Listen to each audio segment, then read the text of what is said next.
The skaters crashed into each other as they went around the final corner, and as they slammed into the wall, one of the skaters' blades pierced the leg of the Australian skater Steven Bradbury, slicing through his muscle and his femoral artery. 4 litres of blood spilled onto the ice. The medics frantically tried to stop the bleeding, and they rushed him off to hospital in an attempt to save his life. Steven had been on a mission to put Australia on the map for speed skating. Earlier that year, he and his team had made history in Lillehammer, winning Australia's first Winter Olympics medal with a bronze in the relay. But Steven still felt like he was destined for more, and now it seemed like this crazy pursuit may have just taken everything from him. The medical staff worked tirelessly to repair the damage to his leg, and over 100 stitches later, Steven was in recovery. However, despite the traumatic injury, once he had recovered, Steven returned to speed skating. He continued training, and he made it to the Nagano 1998 Olympics. Steven Bradbury in the lead. But after his injury, he was no longer able to keep up with the world's best. Bradbury in third place, the Australian goes out.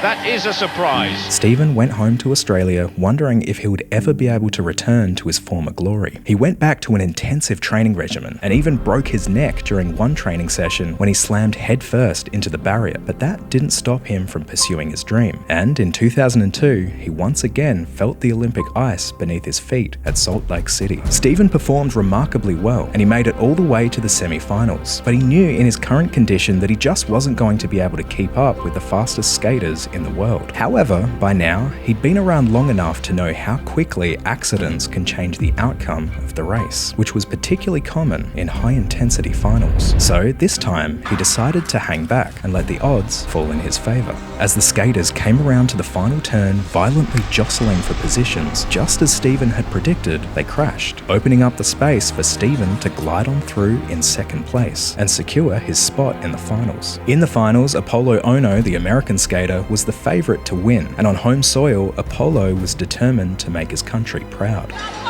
Steven doubted he would be able to win the finals, but he thought if there was another crash, maybe he could get himself another bronze, perhaps even a silver medal. Steven Bradbury was content in his semi to sit at the back, and it looks like he'll do that again. And then, on the final turn,